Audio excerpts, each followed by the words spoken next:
Voici le Journal du soir.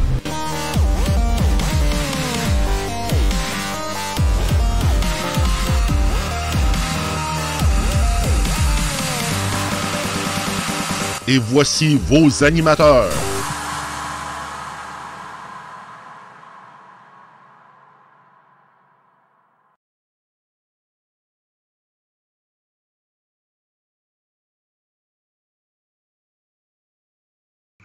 Alors, bonsoir tout le monde. Bienvenue à cette édition du Journal du soir du 29 mai 2019.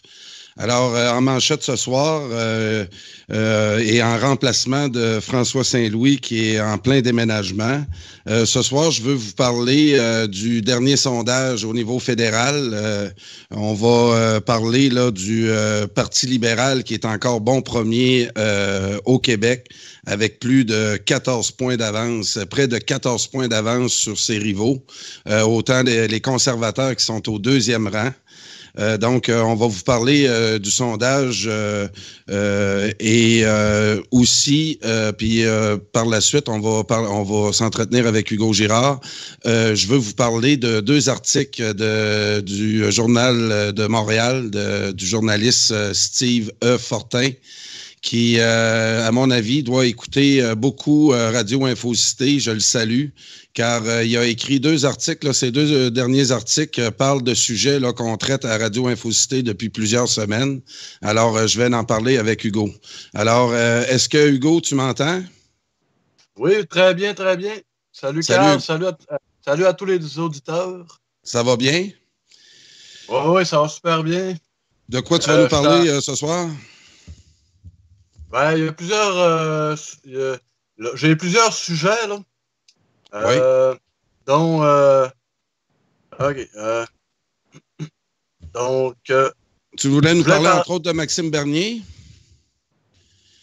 Ouais, j'ai écouté une entrevue de Ken Pereira avec Sophie Durocher. Oui. Où est-ce que il parle d'avortement. OK. Donc, puis... il est vraiment dans l'eau chaude, là, parce que c'est un sujet pas évident à aborder. En plus, quand tu discutes de ça avec une femme aguerrie comme Sophie Durocher sur ces sujets sociétaux-là, c'est facile de mal paraître, là, tu sais. OK, mais, donc, est-ce qu'il s'en est bien tiré, notre ami Pereira? Ben, il s'en tire en disant qu'il est pro-choix puis pro-vie en même temps. OK, il est entre les deux. Donc, on va en parler un petit peu plus tard du parti à Maxime Bernier. Il est dans la merde, en tout cas. Oui, on va en parler. Donc, je prends ça en note. Mais je pense comme premier sujet, tu voulais nous parler, puis je vais t'écouter. Tu voulais nous parler de développement durable, parce que c'est une chose qui nous préoccupe. Je sais que toi, à Charlevoix, tu es en train là, d'expérimenter une ferme nouveau genre. Tu veux... rappelle-moi le nom là, de celui là, qui a écrit un livre là-dessus là, sur ton type d'agriculture. Puis ensuite, là, aborde-nous sur ton concept de développement durable. OK. Ben, disons que une des personnes sur qui on s'inspire dans notre entreprise, c'est Jean-Martin Fortier, qui a passé à l'émission Tout le monde en parle, je pense, l'année passée. Puis qui fait aussi une émission.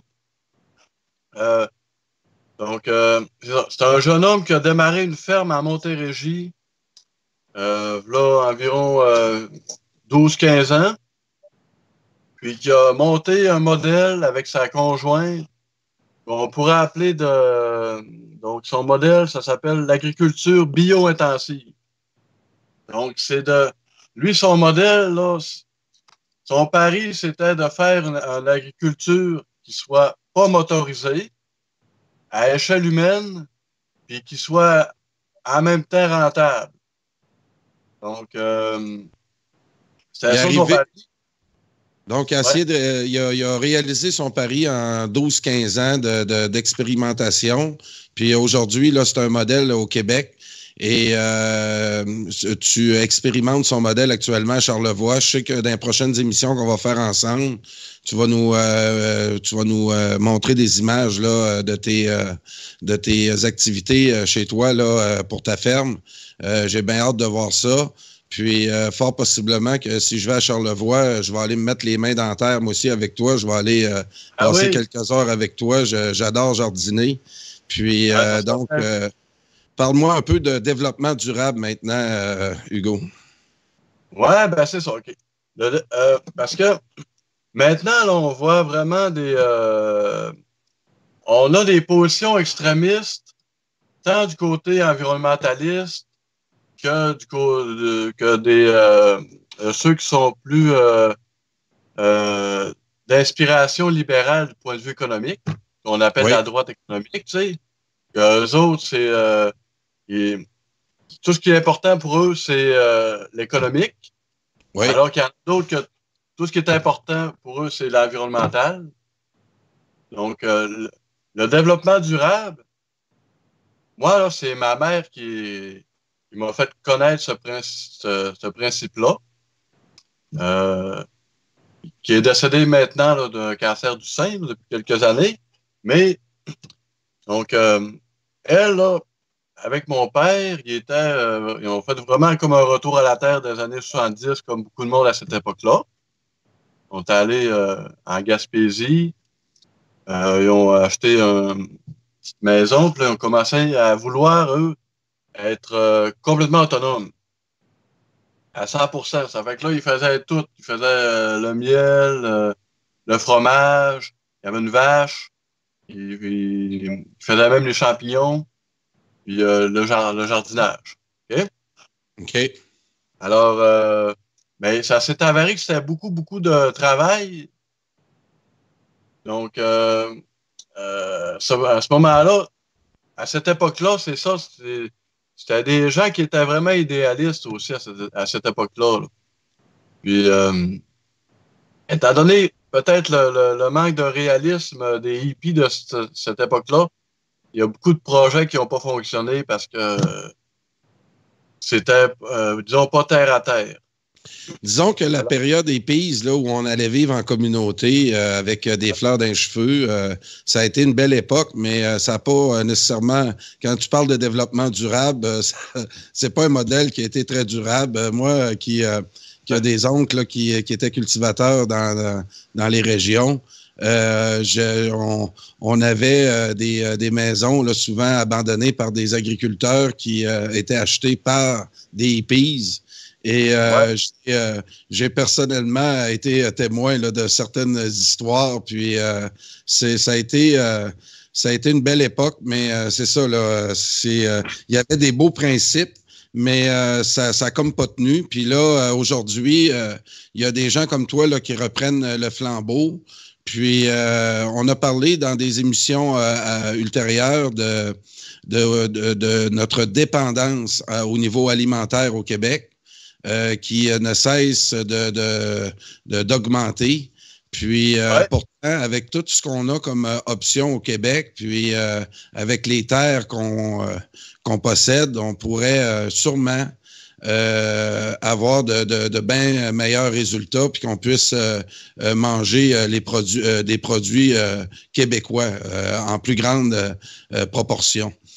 Ça, c'est oui.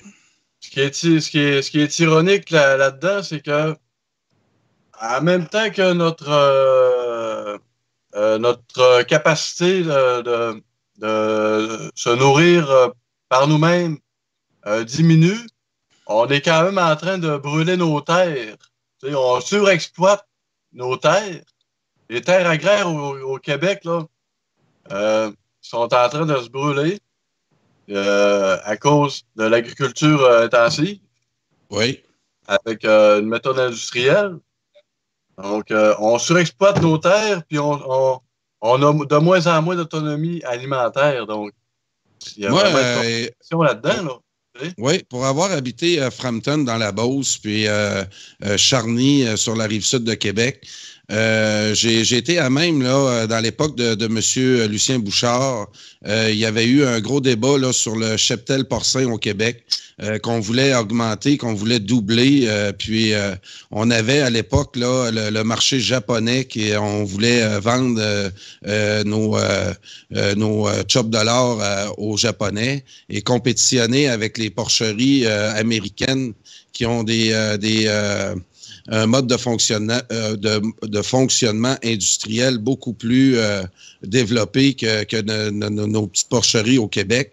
Et on a voulu, là, à l'époque, je m'en rappelle, on avait échappé un peu le poisson. On avait tellement augmenté le cheptel porcin qu'on avait un problème avec l'épandage du purin et tous les problèmes environnementaux que ça créait. Je m'en rappelle, il y a un cinéaste, là, Latulippe, Hugo Latulippe, qui avait fait un film là-dessus. Puis ça avait très mal fait paraître l'industrie porcine et toute l'industrialisation là qui est à côté de ça. Puis moi, je me rappelle une des réponses des hommes d'affaires, puis qui est une question encore aujourd'hui qui n'est pas réglée, c'est que le consommateur veut avoir son produit sur la tablette le moins cher possible. Et il y a une compétition qui, au niveau, entre autres, au niveau porcin, il y a une compétition qui désavantageait nettement le marché québécois. Il était difficile pour le marché, pour la production québécoise de rivaliser avec les Américains. Bref, le prix du porc fluctue aussi pendant l'année. Moi, je m'étais opposé fortement à ça. Je me disais qu'on pouvait penser à un développement d'agriculture beaucoup plus porteur d'avenir, plutôt que de transformer nos champs en épandage de purin. Moi, j'ai habité le beau village de Frampton. Puis, toutes les belles rivières qu'il y avait là, on peut pêcher encore la truite. Puis, si on n'avait pas bloqué ça, de toute façon, le marché s'est occupé aussi d'arrêter cette augmentation-là du cheptel porcin.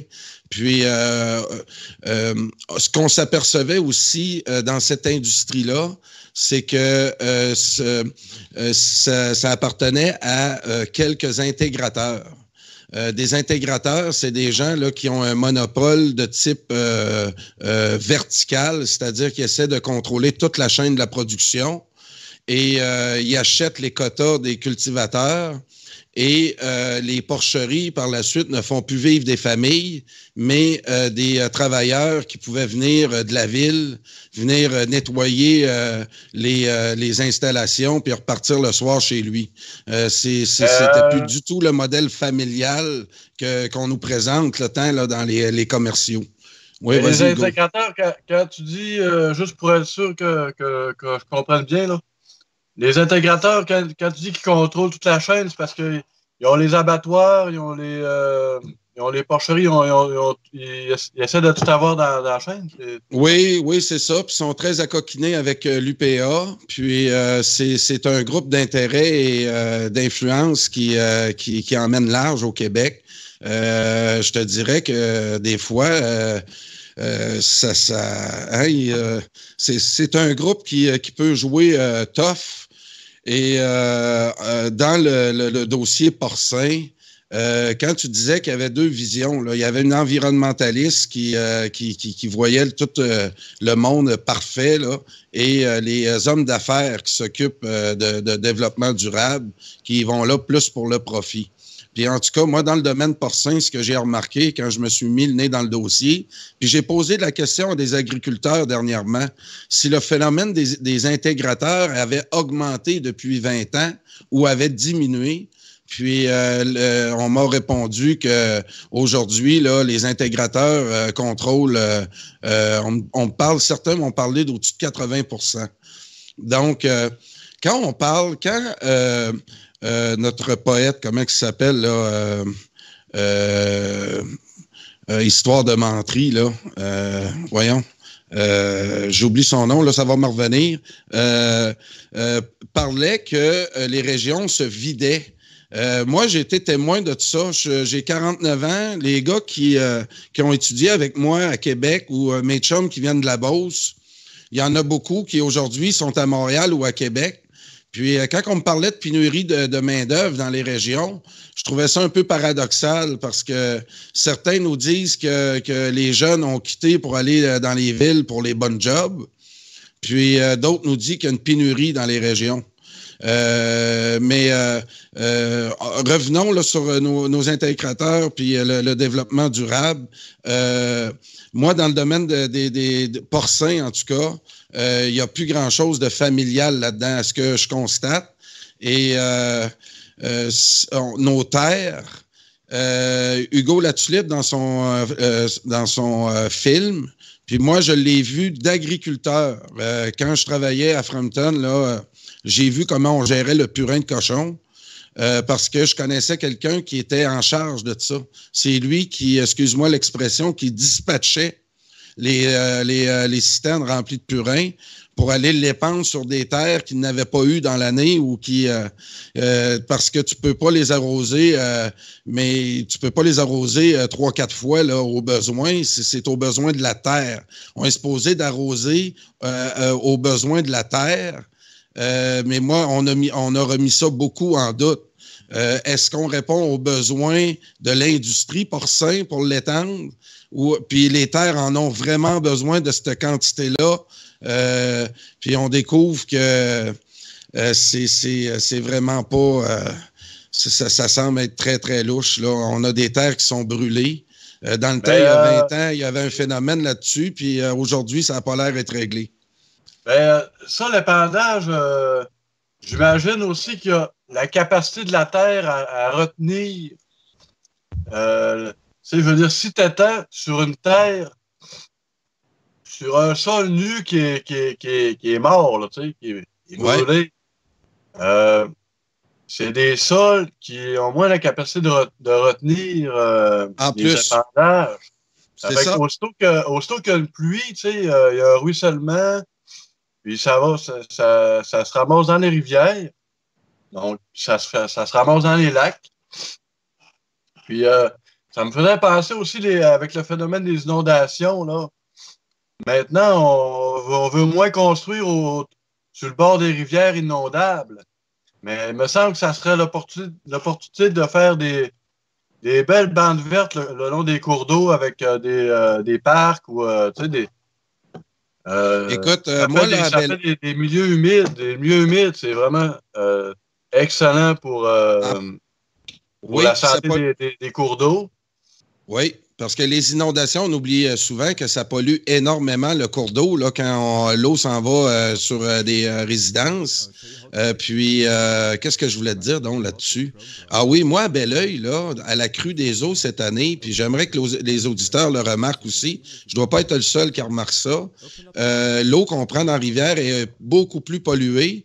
Puis, je te dirais que ce printemps, on l'est encore dedans, l'eau sent beaucoup plus le chlore. J'ai l'impression que les usines d'épuration d'eau doivent mettre beaucoup plus de produits chimiques là, pour le livrer. L'eau sent vraiment le chlore.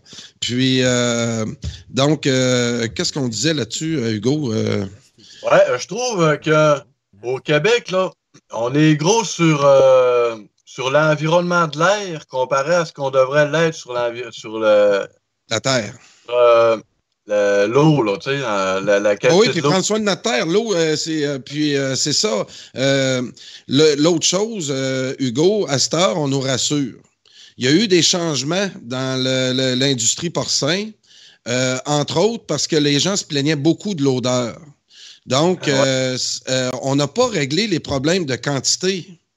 Mais je vais regarder les chiffres là-dessus, mais on me dit que ça l'a pas, depuis le temps que je me suis occupé de ce dossier-là, on me dit que ça n'a pas diminué.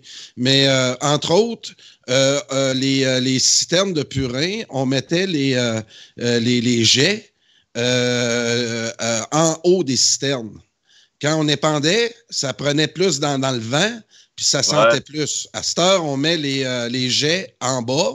Là, ils ont réglé le problème de la senteur, mais il y en a autant. Puis, Aussi, il y a une réglementation qui dit qu'ils n'ont pas le droit de dépendre avant un orage ou tout de suite après une pluie. Ils sont supposés d'attendre dans une période où ils ne mouillent pas pendant 2-3 jours, d'étendre le temps que le sol aspire le produit. Donc, on va fouiller cette question-là, toi puis moi, Hugo. Moi, c'est une des choses là que j'aimerais beaucoup que tu compares avec ton type d'agriculture que tu vas nous montrer dans ton jardin à toi, là, que tu expérimentes cette année. C'est ça, les auditeurs, là, je vais vous parler de l'agriculture sur sol vivant. Là, ça, c'est vraiment intéressant. Là. Il y a moyen... Il y a moyen de faire une agriculture même à échelle industrielle sans utiliser d'engrais pour la céréale ou parce que tu es capable en semant intelligemment là, les choses que tu sèmes successivement là. Oui. Dans un certain ordre. Autrement dit, tu es capable, mettons, de semer directement sur la matière résiduelle. Après que tu aies récolté ta céréale, là, disons, là, il reste une paille. Ouais. Ben, tu peux la coucher dans le champ et semer directement là-dedans, là, tu sais. OK. Puis après ça, ça crée un sol vivant où ce que les micro-organismes, les champignons, les vers de terre, c'est la vie de ton sol, après ça, qui vient nourrir que tu vas semer après. Oui, parce que j'écoutais un reportage à la Semaine verte à un moment donné, puis il parlait justement de l'importance des champignons qui se développent dans la terre pour nourrir les racines. Puis on s'aperçoit là, que c'est pas juste de mettre des engrais sur une terre noire que la plante va pousser mieux. Il y a d'autres éléments qui rentrent, qui sont beaucoup plus complexes. Puis l'agriculture industrielle, écoute, on n'est pas des experts, mais on entend des reportages sur le web. Il y a un Français souvent là, qui a fait des vidéos là-dessus sur l'état des terres agricoles en France. Puis, écoute, je connais pas l'ampleur du phénomène, mais ce qui nous explique là-bas, lui, c'est un peu ce qu'on remarque ici. Hugo Latulippe en a fait part dans cette vidéo-là des problèmes qu'on a avec, entre autres, là, c'est ça, le purin de cochon. Puis, moi, il y a une ville dans Beauce qui est renommée pour son élevage de porcs. C'est Sainte-Patrice-de-Beauce. Et c'est Sainte-Patrice, puis dans ces coins-là, le Beau-Rivage. Puis la ville où on élève là, du porc depuis plusieurs décennies, le sol là-bas est contaminé à plusieurs pieds. Puis c'est moi, la rivière Chaudière, que j'ai vécu proche d'elle depuis toute mon enfance. La rivière Chaudière était une des rivières les plus polluées. Entre autres pour tout l'élevage intensif qu'il y avait, une grosse partie du cheptel porcin était dans le réseau hydrographique de la rivière Chaudière. Puis, aux chutes de Charny, là, il y avait une belle broue jaune là, dans le bas des chutes souvent. Il y a un niveau d'épandage là qu'aujourd'hui, on a réglé les problèmes de senteur, mais les problèmes environnementaux sont là. Puis, moi, j'encourage beaucoup le type d'agriculture où on n'aura plus besoin c'est tout le temps le fun de manger un orange de la Floride, mais c'est ça. Puis, on peut vendre de nos produits à l'extérieur. Donc, je dis pas d'acheter rien de l'extérieur, mais je pense qu'on devrait réapprendre à découvrir des produits du Québec, puis de développer. Moi, j'ai un petit secret à te dire aujourd'hui, Hugo. J'expérimente, moi, beaucoup. J'aime bien cuisiner. Puis, depuis 2-3 ans, j'expérimente beaucoup la friture. Puis, j'essaie de produire des bonnes frites. Puis, j'essaie de voir un peu de restaurant en restaurant, qu'est-ce qui fait le goût d'une frite. Puis, sans me vanter, je pense qu'aujourd'hui, je suis rendu pas pire dans les frites. Pas parce que j'ai expérimenté tous les types d'huile, puis les types de patates. Puis, aujourd'hui, là, j'utilise pour faire mes frites de l'huile d'arachide, ce qui donne vraiment un bon goût à la frite. Ou parfois aussi, tout dépendant des spéciaux à l'épicerie, je vais prendre de l'huile de tournesol. Donc là, depuis 2-3 ans que je travaille beaucoup avec la friture, j'essaie de voir un peu comment ça cuit, ça, cette patate-là, puis qu'est-ce qui fait qu'elle est prête, quelle température l'huile doit être pour que j'ai des bonnes frites. Bref, je suis rendu là maintenant que je fais des pas pires frites. Et là, ce que je voudrais faire moi-même, c'est mon fromage. Oui, je voulais t'en parler. Oui, puis je pense que je t'en ai déjà parlé, Hugo. Moi, personnellement, mais tu en as parlé en ondes d'autres fois. Là. Oui, puis là, j'invite les auditeurs à aller voir ça sur YouTube. Comment faire son fromage en grains. C'est une madame, la vidéo est facile à reconnaître. La madame a plein de tatous sur elle, sur ses bras. Puis elle explique comment faire du fromage en grains.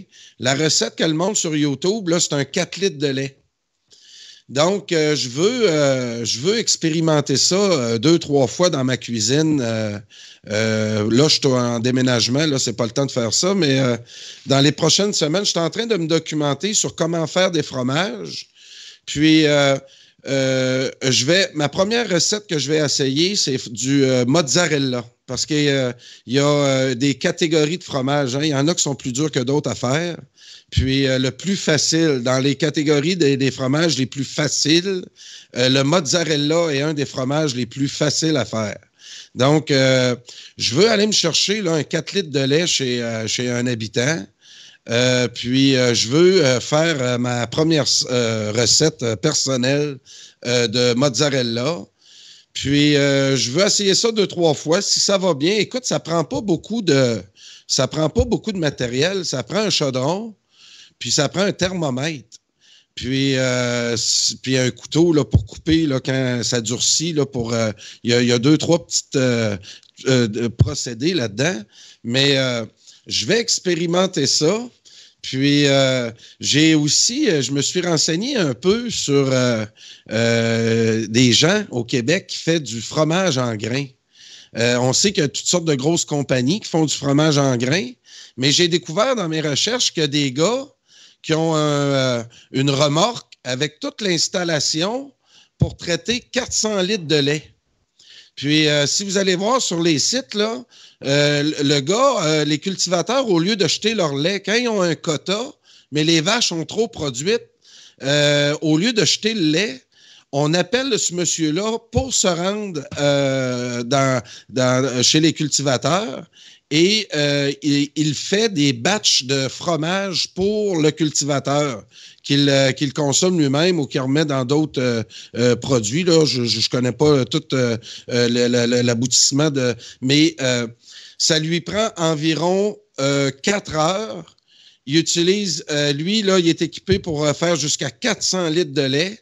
Ça donne environ 90. Là, je ne suis pas certain si c'est kilogrammes ou livres de fromage. Puis, c'est comme ça qu'il dit que c'est un petit revenu d'appoint. C'est un retraité là, qui fait ça. Mais je trouve l'idée très bonne pour récupérer les surplus de lait, puis de faire découvrir là, le fromage en grains. Donc, je suis capable de faire mes frites. Je suis capable, bientôt, j'espère réussir à faire mon fromage en grains. Puis, il va me rester juste à inventer ma propre sauce. Puis, je vais finir mon histoire culinaire ce soir, puis on va retomber en politique. La chose qui va me manquer par la suite, c'est de faire ma sauce pour ma poutine. Puis, parce que je trouve qu'à Montréal, il n'y a pas de bonne poutine. C'est vraiment, on a une poutine qui est surtout montréalaise, qui est une sauce qui est souvent très sucrée, très barbecue. Si la plupart des poutines qu'on mange à Montréal, la sauce goûte la sauce barbecue de Saint-Hubert Barbecue.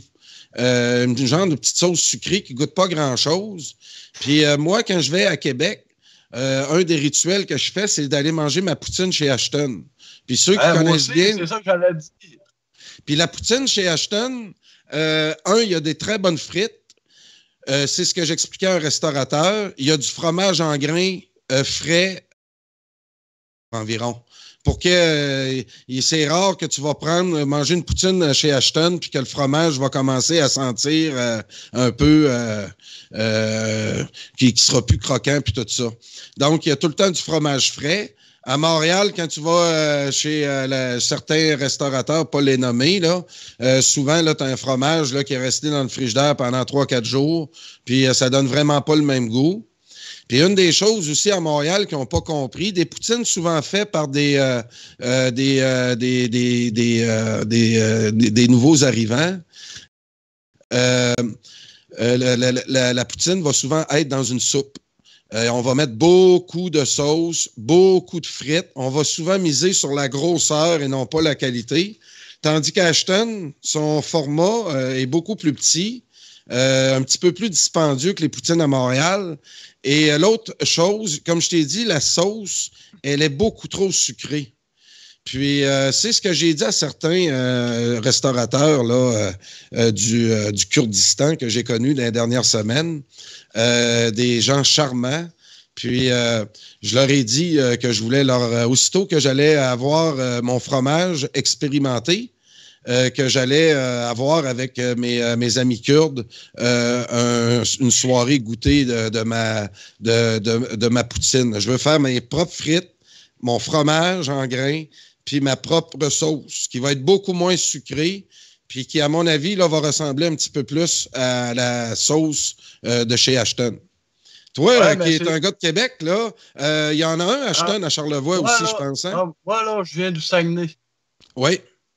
Parlons poutine. Là, je suis dans Charlevoix, OK. Moi, là, quand je passe à Québec avec ma blonde, là, on arrête manger une poutine au Ashton.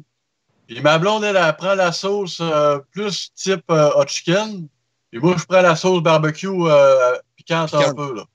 Et moi, c'est ma meilleure sauce que j'ai goûtée au Québec jusqu'à date. Ma sauce préférée, c'est la sauce Ashton, là, un peu piquante. Eux autres, ils l'appellent la barbecue, je pense. Il y a des petits morceaux de poivron dedans, tout petits. Là. Ouais. Je la trouve vraiment bonne, celle-là. Ouais. Fini sa poutine. Après ça, ce que j'ai remarqué, j'ai travaillé dans un casse-croûte une couple d'années. Puis les propriétaires, ils m'ont dit qu'ils avaient essayé toutes sortes de sauces, puis ils revenaient toujours à la sauce Esta. C'est la sauce Esta, la sauce brune Esta, là, c'est les clients, c'est ça qu'ils préféraient. Là. Fait que, tu sais, ça reste ces pistes-là à explorer pour toi. Là. Oui, mais c'est ça. Puis j'aimerais te reprendre, mon cher Hugo. Ouais. La sauce chez Ashton ne goûte pas la sauce barbecue. La sauce hot chicken là, que vous prenez en enveloppe là, dans les épiceries, les sauces qu'on mange dans des poutines faites ici, des poutines montréalaises que j'appelle, ça a à peu près le même goût. Tandis que la sauce à Ashton, là, ça n'a rien à voir avec les sauces qu'il y a sur les tablettes. Là. Puis, c'est ça. Je vais expérimenter ma sauce, puis je vous redonnerai des nouvelles là-dessus. Oui, j'aurais une question pour toi par rapport à ton fromage. Là. Oui, puis c'est ça. Novicam nous dit faut pas rêver, Carl. 3 ou 4 litres de lait pour faire du mozzarella. Écoute, je vais suivre la recette. Il y en a une là, sur YouTube du mozzarella. Puis la madame tatouée là, qui nous fait la recette pour le fromage en grains, elle en fait une de 4 litres devant nous autres. Ça y donne une poignée de fromage en grains. Ça y en donne pas beaucoup. Puis le mozzarella, elle dit qu'elle, normalement, elle fait des recettes de 8 litres. Donc, qui est un petit peu plus long dans la fermentation puis tout ça, mais pas bien. Puis l'important aussi, une émission d'art culinaire. Non, en tout cas, si je vois que je réussis bien, je mettrai des caméras dans mon petit laboratoire, puis je vous en ferai des émissions. Mais moi, j'avais vu aussi des émissions sur le fromager Pied de Vent. Il y a 3-4 fromages, lui, qui sont classés mondialement.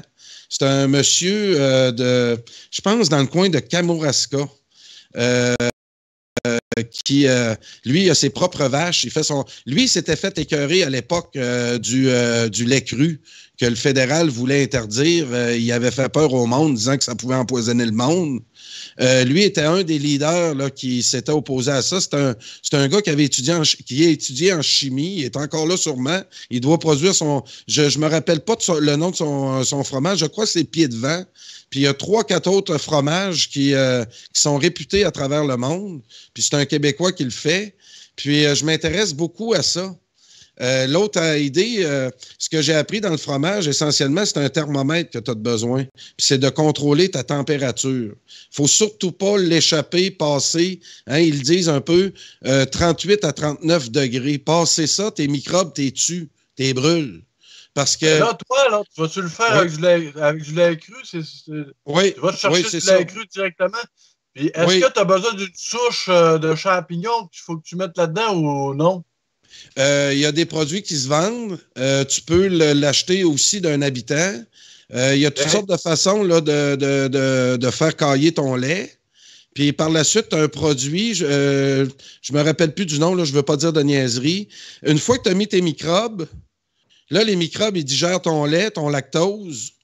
Puis, au bout d'une heure, là, tu mets un produit là, qui fait durcir ton lait. Là. Puis, là, il faut que tu montes ta température. Puis, là, on a des photos de Poutine. Ah oui. Merci à Jean-Marc de nous mettre des photos de Poutine. Donc, une fois là, que tes bactéries ont digéré ton lactose, tu mets un produit qui durcit. Là, c'est là, ça dure à peu près 3-4 heures, 2-3-4 heures, tout dépendant de ta quantité, puis de la précision de ton thermomètre. Puis, une fois que c'est fait, là, ben là, tu as des procédés là, de vieillissement. Puis, tu peux faire du cheddar, du fromage en grains. Là, c'est de la façon que tu le manipules. Puis, il y a à la fin aussi, pour arrêter que la réaction chimique, ben là, c'est là qu'on met du sel. Puis, là, il est prêt à être consommé. Moi, j'ai eu la chance, puis les gens de Montréal, peut-être moins, mais moi, je suis un gars des régions. Puis, les fins de semaine, quand on allait au chalet avec mon père, on arrêtait toujours à Saint-Joseph-de-Beauce. Puis, elle est encore là, la fromagerie. Ils font le fromage en grains à l'arrière. Tu vois à travers les vitres là, le fromage. Puis, c'est le fromage de Saint-Joseph-de-Beauce, le Beauceron. Puis, ça, c'est un de mes fromages préférés. Je vous invite si vous allez dans Beauce, ça, c'est sur le bord de la 73, à la hauteur de Saint-Joseph. Je vous suggère fortement d'aller voir ça. Puis, dernière chose que je veux expérimenter éventuellement, je ne sais pas si je vais vivre assez vieux, mais j'aimerais beaucoup produire à un moment donné ma bière. Pendant justement la période de la campagne électorale à M. Nantel, j'ai connu un monsieur qui m'a fait visiter sa cave. Puis lui, il produisait sa propre bière, puis sa propre bière, puis son propre vin. Puis il m'a fait goûter. Puis des fois, hein, tu restes poli, hein, ils font ça un peu n'importe comment, ça goûte pas grand-chose ou ça goûte de quoi qui est pas la bière. Mais lui, là, wow, c'était un professionnel. Il m'a montré comment il était équipé. Puis rien d'industriel. Mais lui, là, il boit plus aucune bière là, d'indépendant puis tout ça. Il s'auto-suffit. Il a l'expertise pour faire toutes sortes de bières. Puis j'ai tissé un petit peu le lien avec. Puis c'est sûr que lui, à un moment donné, il va me voir arriver. J'ai gardé son numéro de téléphone. Puis je me propose bien d'aller me faire une batch de bière. D'ailleurs, il y a toutes sortes de cours qui se donnent à cette heure. Oui, je vais retourner dans le sujet. Excuse-moi, là, je suis rendu dans le culinaire. Bref, ça mods, mais bonne chance. Bref, c'est ça, Novicam. C'était ma petite expérience culinaire. As-tu d'autres choses pour finir, là, ton développement durable? Y a-tu quelque chose que tu voudrais compléter? Parce que là, après ça, on va parler de Maxime Bernier puis de Ken Pereira. Oui, bien, développement durable, là. J'aurais aimé ça lire juste rapidement la définition de c'est quoi le développement durable. Ah oui, donc. Ça sera pas long, là. On va y aller direct avec la définition de Wikipédia. Donc, le développement durable est un développement qui répond aux besoins du présent sans compromettre la capacité des générations futures de répondre aux leurs.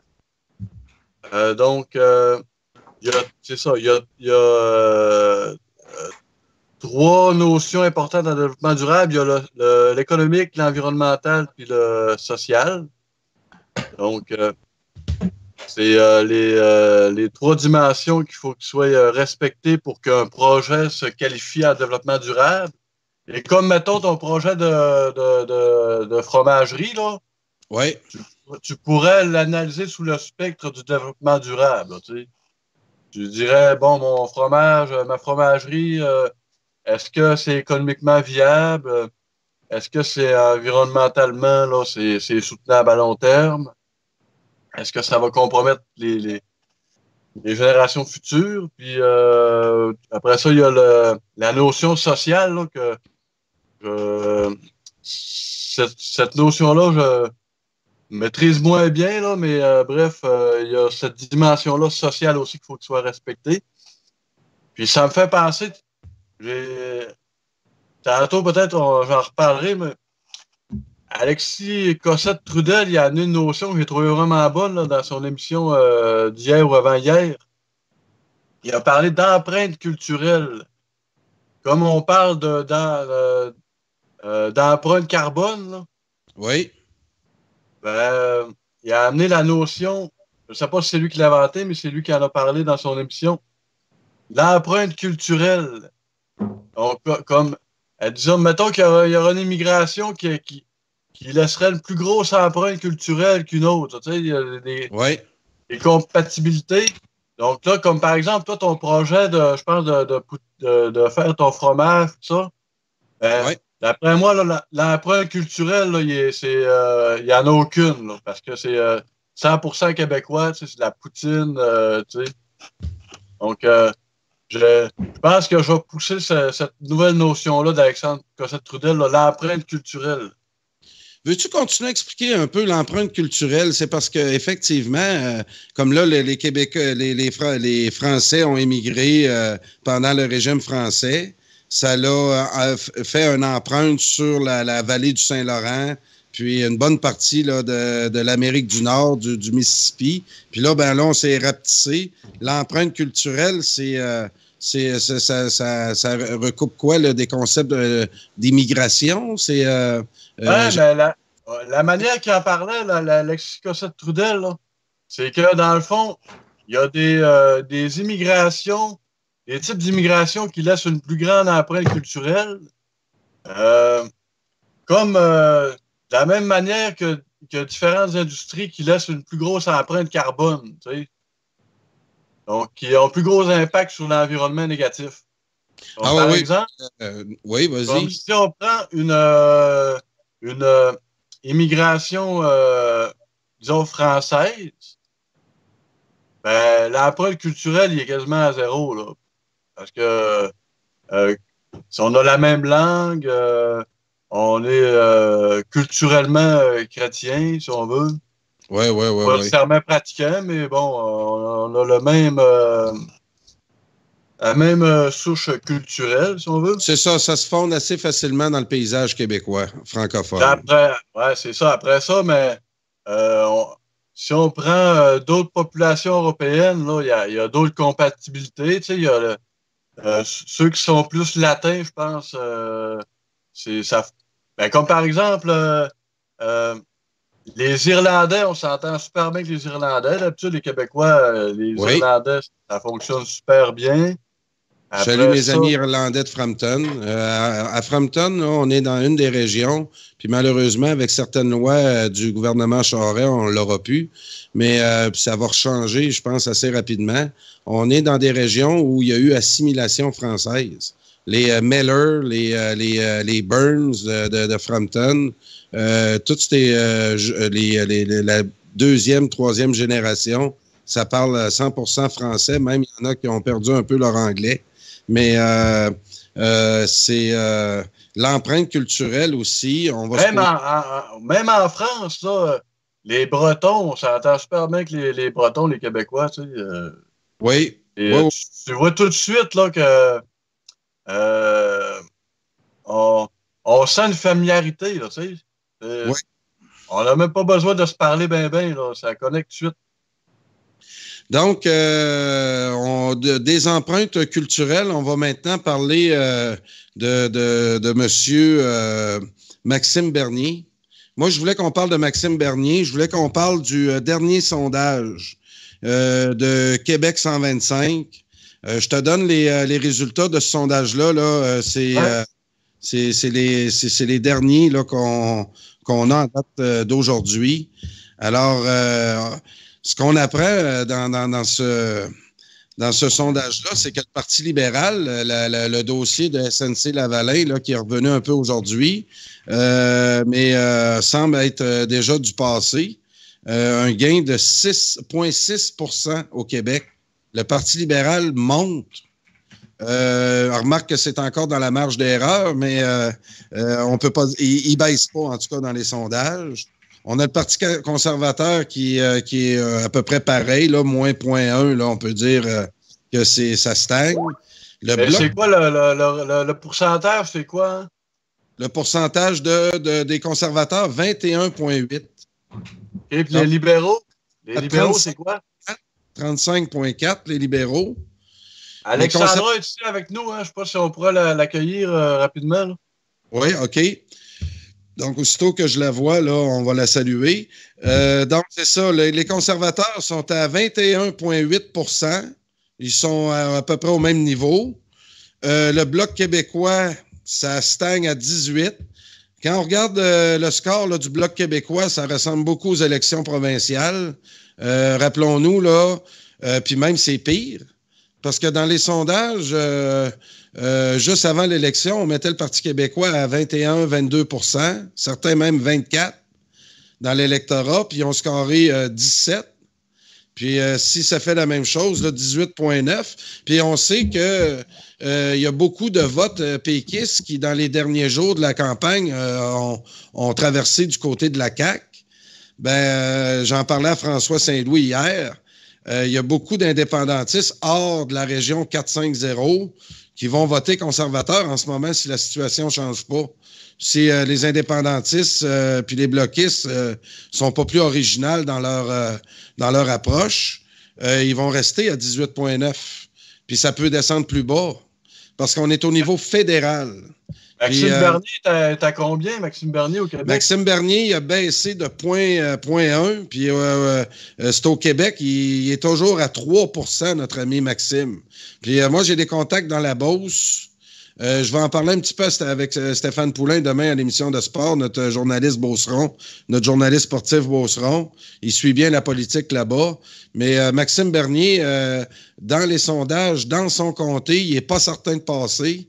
Puis, un nouveau parti, je l'ai dit à d'autres aussi, regardez Maxime Bernier, mais Maxime Bernier n'a vraiment pas d'envergure. On va parler de Ken Pereira, là, tu vas me parler de... Mais Maxime Bernier est à 3 % puis il stagne là. On a le NPD. Hey, NPD au Québec, là, sont encore à 10,6 %. La vague Jack Layton n'a pas encore passé. Puis, on associe beaucoup ce vote-là à Québec solidaire.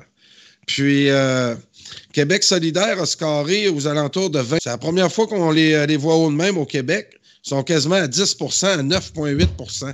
Puis, je tiens à le souligner encore, puis je le répète, le Parti vert, ça ressemble beaucoup au NPD.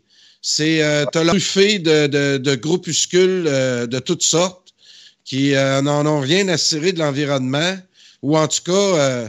à travers leur combat environnemental, ils ont des idées très arrêtées, entre autres sur le système fédéraliste, qui considère qu'il devrait être encore plus centralisé. Bref, je vois pas comment le Parti vert pourrait monter dans les sondages au Québec. S'il y a du succès en ce moment dans le coin de Vancouver, parce qu'il y a là-bas aussi un gros débat sur le gazéoduc, qui, selon certains maintenant, là, la Colombie-Britannique n'a pas un mot à dire. Le Canada peut l'imposer, puis ça va passer comme lettre dans la poste. À la poste, c'est certain qu'on ne laissera pas du côté de la Colombie-Britannique le fédéral passer. Vois-tu le potentiel qu'on a au niveau fédéral, toutes les crises qui risquent de se développer? Moi, je suis encore très optimiste de voir notre projet d'indépendance avancer. Je ne sais pas si les auditeurs, excusez-moi, je vais juste, je sens que ça l'a coupé. Hugo, tu m'entends-tu? Oui, je t'entends. Est-ce que ça a coupé, toi, l'image de ton côté?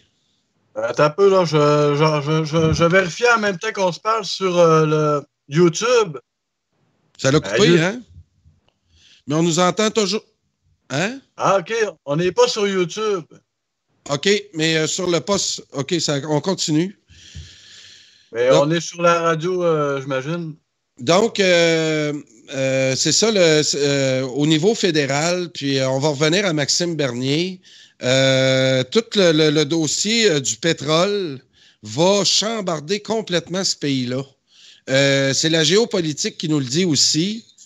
Le pétrole enclavé albertain risque de faire éclater le Canada. Puis de plus en plus de commentateurs réalisent ce qu'on dit à Radio Infocité depuis plusieurs semaines. Il y a des plaques... Hein, vas-y, Hugo. Ouais, j'ai une colle là, pour toi. Là. Mettons, est-ce que tu penses qu'au Québec, on pourrait bloquer le pipeline suite à une décision fédérale en invoquant la clause, en votant une loi avec la clause non-obstant? Écoute, je ne suis pas un spécialiste du droit. Là, faudrait que tu poses la question à une autre personne. Là. C'est sûr que ta question est intéressante, mais ce que je pourrais te donner comme piste de réponse, on l'a justement d'une nouvelle que j'ai partagée sur ma page Facebook qui vient de M. Guy Bertrand. Guy Bertrand qui parle de la clause dérogatoire. Comment ça pourrait même nous mener à nous séparer du Canada, de nous séparer de la Constitution canadienne. Je ne sais pas si je vais te le trouver tout de suite. Je l'ai partagé tantôt. J'ai 2 petites secondes. On voit M. Bertrand. J'essaye le Canada, bilinguisme. Laissez-moi trouver parce que c'est intéressant. Ah, ici, Guy Bertrand. Alors, regarde bien ce qu'il dit. La rumeur est persistante à l'effet que déjà des avocats constitutionnalistes au nom des opposants à la loi sur la laïcité se préparent à contester la disposition dérogatoire édictée par cette loi, conformément à l'article 33 de la loi constitutionnelle de 1982, qui a été imposée. Cette clause dérogatoire vise à permettre à la loi sur la laïcité d'échapper à toute contestation judiciaire que voudraient entreprendre ses opposants, au motif qu'elle porterait gravement atteinte au droit fondamental à la liberté de religion garantie par la loi constitutionnelle de 82. Et là, M. Bertrand nous explique bien, là, puis son texte est très court, puis c'est le fun de voir ça. Là. C'est moi qui ne connais pas beaucoup le droit, ça me permet de comprendre assez facilement. Ses opposants sont notamment Québec solidaire, le Parti libéral du Québec, la Commission scolaire English Montréal, la Ville de Montréal, les municipalités anglophones indépendantes dans l'ouest de l'île de Montréal, hein, M. Stenberg, et plusieurs intellectuels universitaires. Quel motif d'ordre constitutionnel pourrait-on invoquer devant les tribunaux pour faire déclarer inacceptable la clause dérogatoire édictée par la loi sur la laïcité? Qu'est-ce que pourrait faire le fédéral pour être bien compris par tous? C'est important, ça, par tous mes compatriotes. J'écrirai volontairement dans un langage simple sur ces questions très complexes de droit constitutionnel. Puis, félicitations, monsieur Bertrand, vous l'avez très bien synthétisé. Les opposants feront valoir, notamment avec des chances relatives de succès, que la clause dérogatoire portant sur la liberté de religion relève exclusivement de la compétence du Parlement canadien que lui seul pourrait utiliser. Hein, ça revient un peu à une des femmes là, qui avait dit à TVA qu'elle ne suivra pas la loi parce que de toute façon, le Québec, ce n'est pas un pays. Donc, il y en a qui vont essayer de dire que le Québec n'a pas juridiction là-dedans, puis c'est le fédéral qui devrait s'en mêler. Ainsi, ces opposants évoqueront que la clause dérogatoire édictée par la loi sur la laïcité ne peut être lue ni interprétée comme signifiant qu'elle autorise l'Assemblée nationale du Québec à suspendre le droit à la liberté de religion. Et là, on continue. Ben, Fatima Oudopépin, là, elle écrit un article là-dessus, puis ça revient un petit peu à ça. Là. Bon, ben, vois-tu? Ben, ce qui est intéressant dans son article, c'est que elle parle de l'origine de la clause de non-obstant. Fait que ça, c'est vraiment intéressant. C'était en 1982, quand il y a eu durant la fameuse nuit des longs couteaux, il y a eu des négociations. Là. C'était pour le rapatriement de la Constitution d'Angleterre. Puis, à l'époque, je pense que c'était Jean Chrétien qui était aux négociations, là. Oui. Donc, ça a été une concession qui a été faite à l'Ontario puis à Saskatchewan d'inclure la clause dérogatoire dans la charte pour les faire accepter ce rapatriement-là. Ouais. Fait que ça, c'est l'origine de l'accord. Oui. Puis, l'origine de la clause dérogatoire, là, la question qu'elle pose, là, Fatima Oudopépin, ça revient un petit peu à ça. Autrement dit, est-ce que la clause dérogatoire est plus forte juridiquement que la Constitution canadienne, la Charte des droits et libertés, tu sais, le multiculturalisme qui est inscrit dans la Charte? Donc, c'est ça, ben, c'est sûr que pour des gens qui ne sont pas spécialistes du droit comme nous autres, c'est un petit peu difficile de déterminer qu'est-ce qui a préséance sur quoi. Là? C'est-tu la clause dérogatoire? Il me semble que généralement, dans un pays, c'est la Constitution qui a préséance sur tout. Mais là, avec cette clause dérogatoire-là, est-ce que tu es capable de passer par-dessus la Constitution? Là? Donc, il n'y a pas le pouvoir de désaveu aussi? Salut Alexandra, comment ça va? Ah, ça va bien, ça va bien. Oui, écoute, effectivement, on est en plein sur la loi sur la laïcité puis la clause dérogatoire. Je pense que si on veut résumer ça ce soir, là, c'est qu'on sait qu'il y en a qui vont s'essayer au niveau canadien pour invalider la loi. Puis, ça va être très intéressant à suivre parce que d'une manière ou d'une autre, je pense qu'on va être gagnant. Si le Canada réussit... de désavouer l'absent au...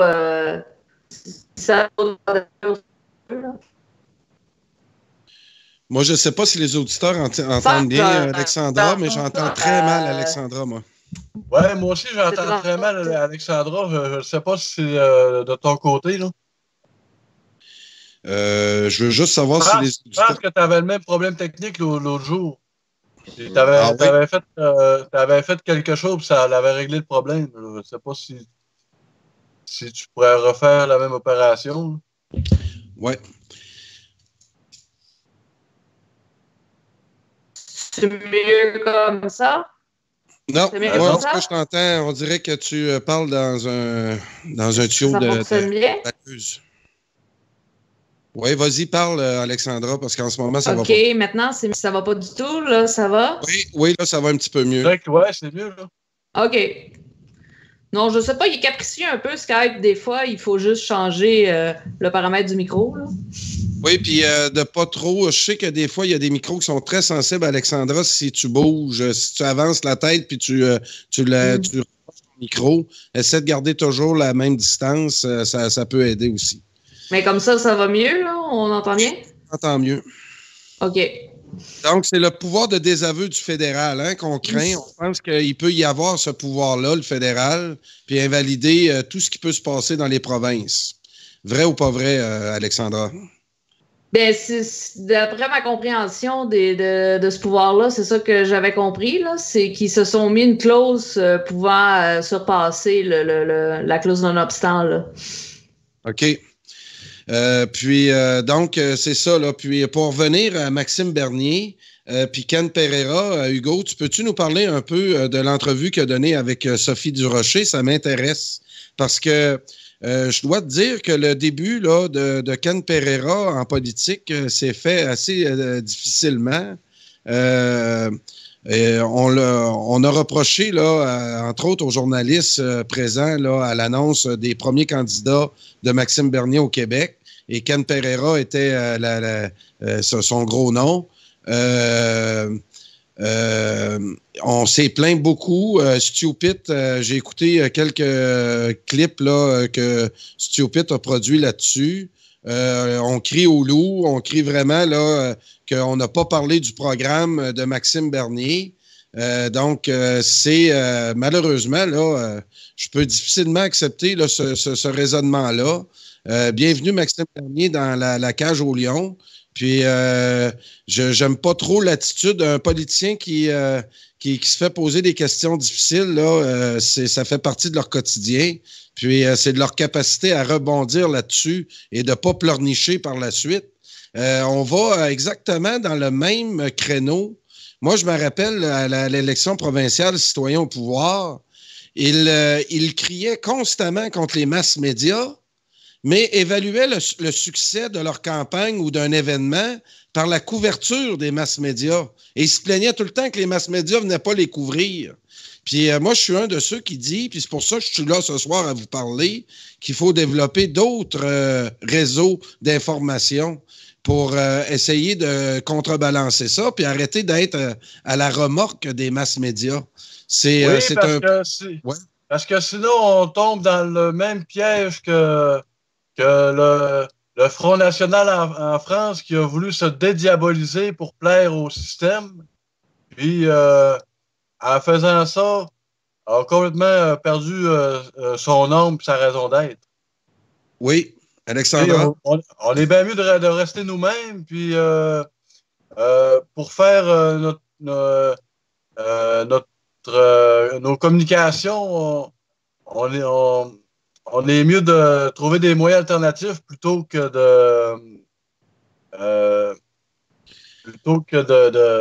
de faire des compromis qui feraient en sorte qu'on serait plus nous-mêmes pour plaire aux médias.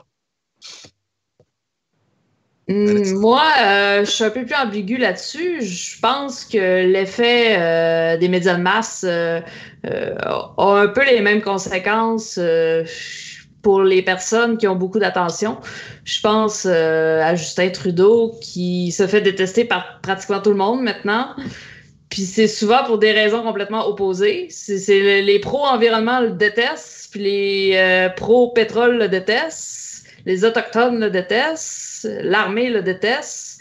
Ça fait souvent des groupes qui n'ont pas grand-chose en commun, mais qui détestent tous Justin Trudeau. Puis Justin Trudeau, il a la machine de son bord. Là.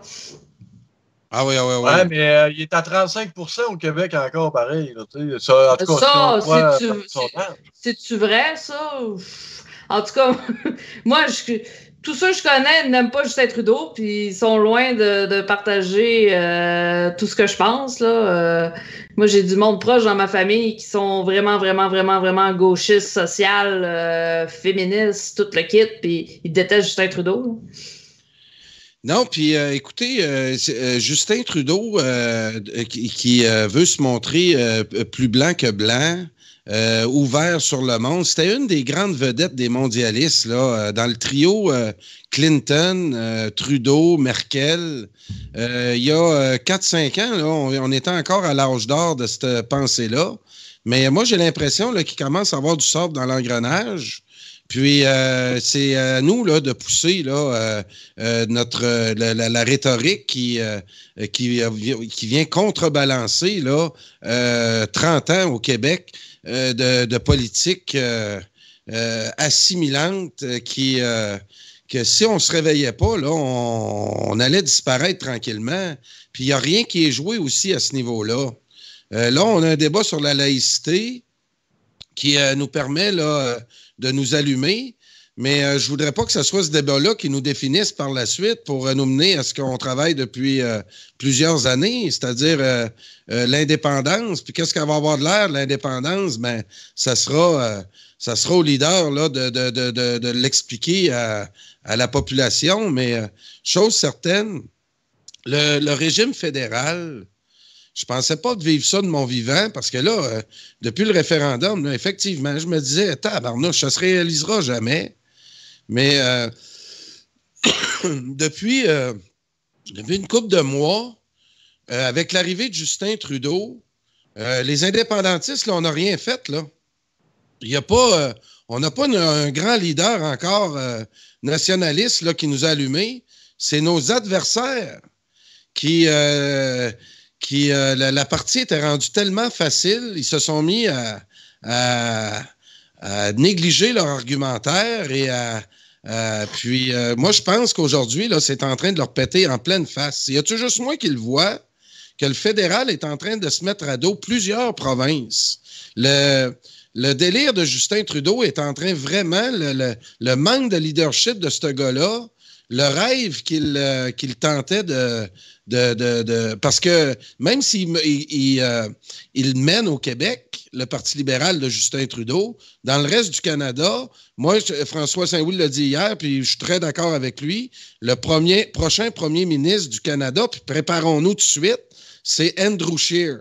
Puis préparons-nous à ce que Maxime Bernier débarque. Puis, moi, si j'en voulais une prédiction ce soir, Maxime Bernier risque de perdre son poste d'embauche. Puis, attendez-vous à au moins une dizaine de députés. C'est le minimum en ce moment que je vois de conservateurs. Puis, si dans mon pointage, je continue à avoir des nationalistes comme vous et moi, pas trop s'intéresser au Bloc québécois, ils sont à peine capables de vous dire son nom. Allez dans la région de Québec, allez vous promener sur le trottoir, puis allez-y faire un vox pop, puis demandez où j'irai dans un chantier de construction qui est Yves-François Blanchette. Puis je suis certain que je vais avoir peut-être 1 sur 10, 2 sur 10. Puis, donc, si ça continue de même, moi, je prédis aussi que les conservateurs, à l'image de la CAQ, c'est pas parce qu'on est moins indépendantistes au Québec, c'est que on n'en a pas. On n'avait pas hier, puis on n'en a pas aujourd'hui. C'est pas Jean-Martin Hassan. C'est pas. Il y en a qui ont eu beaucoup d'espoir en lui. Ça marche pas. J'ai hâte de voir Catherine Fournier dimanche quand on va aller je vais aller à sa rencontre, voir un peu où c'est qu'elle s'en va. J'espère que la rumeur qui l'emmène à Québec solidaire et puis tu as une bonne question, Hugo, hein? Je vais lui poser ta question. Est-ce que tu exclus définitivement de te joindre à Québec solidaire? Ça, pour moi, c'est la question à lui poser. Il faut la mettre au pied du mur là-dessus, là, un peu, pour qu'elle donne une réponse là-dessus. Alexandra, toi, Catherine Fournier, où tu penses qu'elle penche en ce moment? Vers un nouveau parti ou vers Québec solidaire? Et je suis pas certaine de la réputation de Québec solidaire dans la population en général. Je ne sais pas à quel point, mettons, Catherine Dorion puis Sol Zanetti ont détruit l'image. De bouffonnerie, de donner une image de bouffon. Je ne sais pas si ça a affecté la population en général. Moi, je me suis souvent dans mon entourage pour voir parce qu'il y a beaucoup je vois beaucoup de gens dans mon entourage qui ont le pouls de la population générale. Puis Québec solidaire, d'après moi, ça ne serait pas, ça serait pas un bon pari. Ça impressionne pas mal juste les petits cégepiens. Les gens en général trouvent que c'est des bouffons qui ont souvent pas de classe. Donc, si elle décide d'aller sur Québec solidaire, ça serait probablement sa première erreur depuis qu'elle a quitté le Parti québécois. Est-ce que Québec solidaire est condamné à rester un parti de jeunes? Ben, de petits cégepiens impressionnables. Tu sais, les jeunes sont pas tous impressionnables. J'en connais des très allumés, là, mais tu sais, les petits rêveurs, là, ils vont souvent sur Québec solidaire, là. Ou, tu sais, qui connaissent pas trop ça, puis qui focus un peu sur l'image. Une image complètement fabriquée par les médias, là. Ça pourrait fonctionner aussi, mais j'en connais, moi, des universitaires allumés, là, puis ils détestent Québec solidaire, ils détestent leur association étudiante, là, l'UQAM, là. C'est presque rendu une farce, là. Il y a un clivage. Il y a un clivage à l'UQAM entre les étudiants en général et les associations étudiantes. Tu penses, Alexandra, en ce moment? Ça serait une bonne nouvelle. Ça serait une bonne nouvelle. Changement. Oui. Et je sais que c'est le cas parce qu'il y a eu une grève récemment à l'UQAM. Je ne sais pas si vous êtes au courant. Explique-nous. Dans le fond, ils ont fait une grève parce que la plupart des étudiants n'étaient pas impliqués. Puis le quorum à l'UQAM, c'est 5%. Donc, on s'entend que ça ne sera pas beaucoup de personnes pour pouvoir déclencher la grève. Mais ils ont refait un vote quelques semaines plus tard pour briser la grève ou pour la continuer. Ils avaient voté, la majorité des étudiants étaient allés là pour justement briser la grève, pour pouvoir reprendre leur cours. Ils ont voté que c'était fini. Après ça, ils sont partis. Mais ils ne savaient pas que la réunion elle continuait, puis ils pouvaient rajouter des nouveaux points à l'autre jour. Et ils avaient rajouté le point de refaire la grève une autre fois. OK, fait qu'ils sont retournés en grève. Puis là, troisième fois, ils étaient tout écœurés. Puis je sais, j'ai vu la page. Ils ont fait un groupe Facebook secret qui s'appelait La Majorité silencieuse. Puis là, ils ont dit, là, on reste toute la journée, amenez-vous des coussins, amenez-vous des bouteilles d'eau, on brise la grève, là, c'est sûr. Là. Il a fallu... C'est dans des moments... là, quand ils sont rendus à terre, là, le monde se mobilise. Moi, Alexandra, dans ton intervention, j'apprends qu'à 5% de votation, on peut prendre une décision dans une université de bloquer les services, de faire la grève.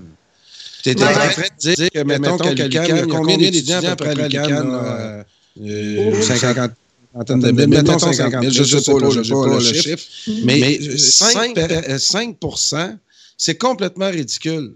Si on se demande pourquoi, là, sont manipulés par toutes sortes de groupes, bien sûr. Si tu n'exiges pas plus que 5%, puis tu manipules tout le temps les réunions de même, ça, là, tu m'expliques cette méthode-là, là. Puis je regarde les petits magouilleux de bas étage, là. J'en ai connu ces derniers mois là, qui veulent faire de la politique, puis manipuler toutes sortes de statuts à leur guise, puis de monter leur petite gang.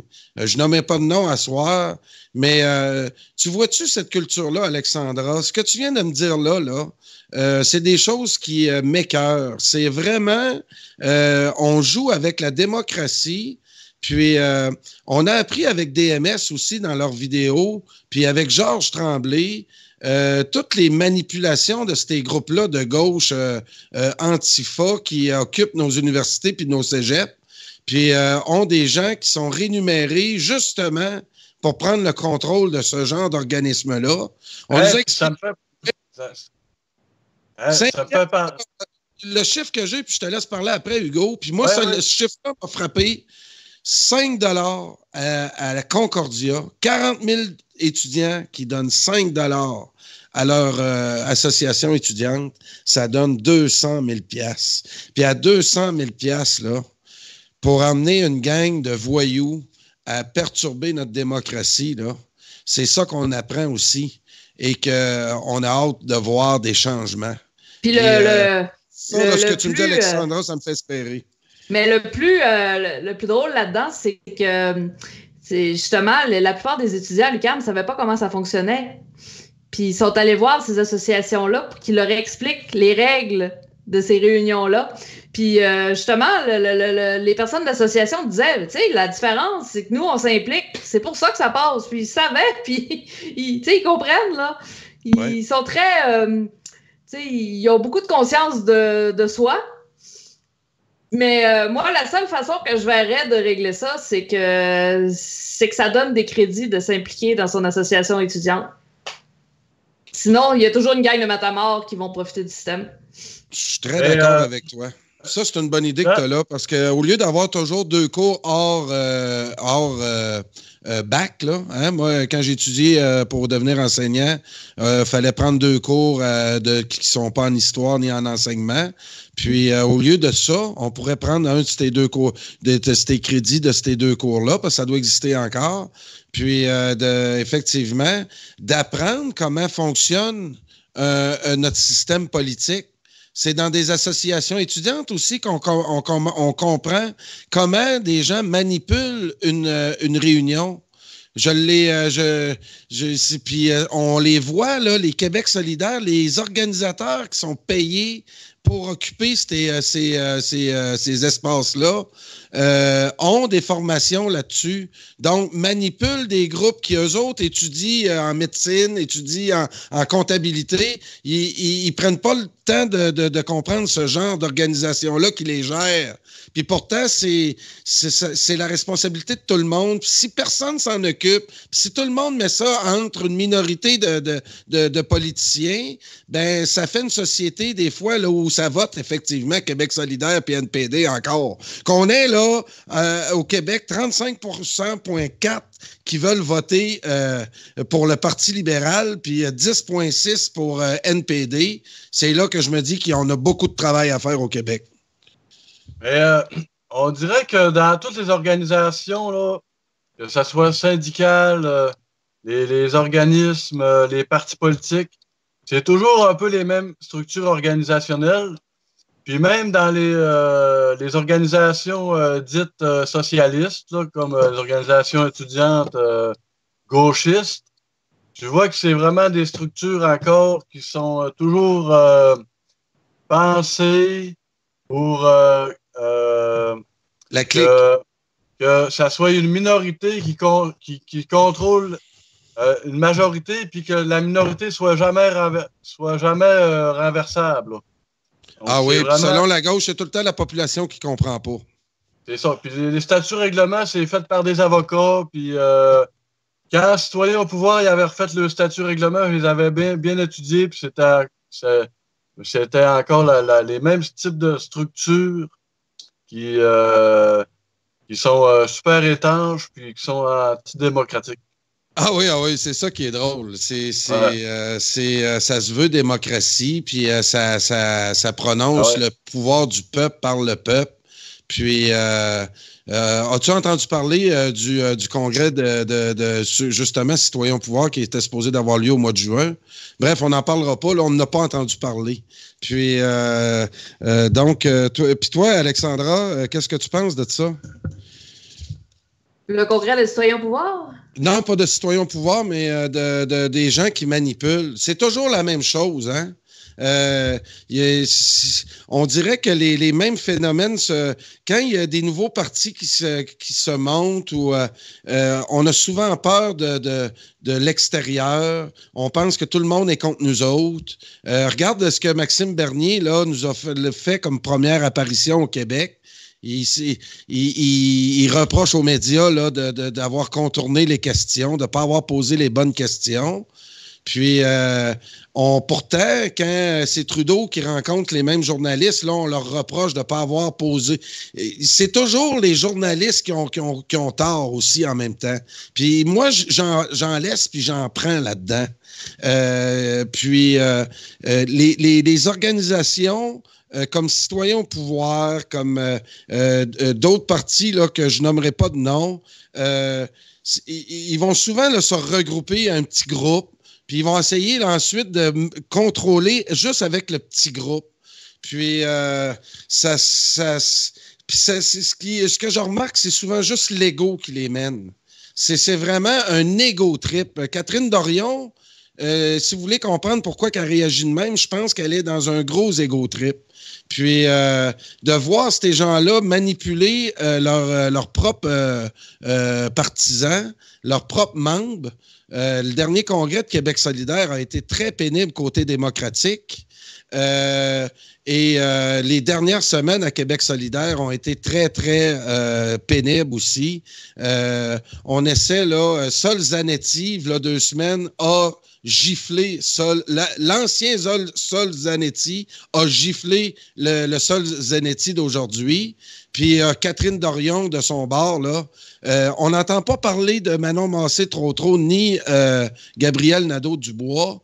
Je pense que c'est les Québec solidaires de Québec, là, en ce moment, qui font parler d'eux autres. Hey, mais il y a beaucoup de vedettes à Québec solidaire. Ça doit être difficile à gérer les égos dans ce parti-là parce que entre Sol Zanetti, Catherine Dorion, Manon Massé, même Manon Massé est en train de se faire tasser par ces nouveaux-là. Là. Alexandra? Oui, c'est vrai. Moi aussi, j'ai remarqué ça. On n'entend plus parler des porte-paroles. Mais ceux qui font le meilleur spectacle, par exemple, on les voit souvent. Écoute, ça vient-tu vraiment d'en haut?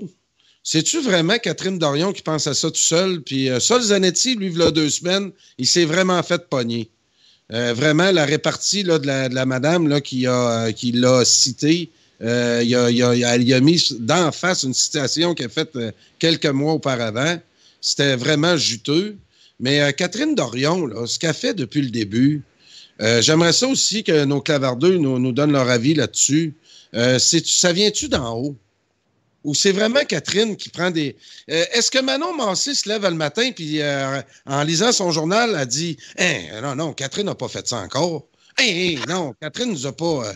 Donc, ou bien elle dit, elle lit son journal puis elle dit « Oh ouais, elle a bien écouté ce qu'on a dit à la réunion hier. Ah, elle a fait une maudite belle job. Elle est en train d'attirer l'attention, puis elle nous laisse à Montréal tranquille. L'autre chose qu'on n'a pas entendu parler beaucoup, c'est la commission sur le racisme systémique de Valérie Plante à Montréal. Ça fait une couple de jours que c'est commencé, puis on n'a pas entendu parler. Est-ce que nos adversaires fédéralistes, multiculturalistes commencent à s'apercevoir que leurs partisans les fait mal paraître? Est-ce qu'effectivement, Catherine Dorion, puis toutes les singeries qu'elle fait avec son poil de dessus de bras, c'est pour changer l'attention, qu'on arrête de parler du dossier de l'immigration qui est en train de tourner au vinaigre? Hein? Est-ce que Legault perd en popularité en ce moment avec les attaques que Québec solidaire a faites puis le Parti libéral? Non. Vas-y, Alexandra. Non, hein?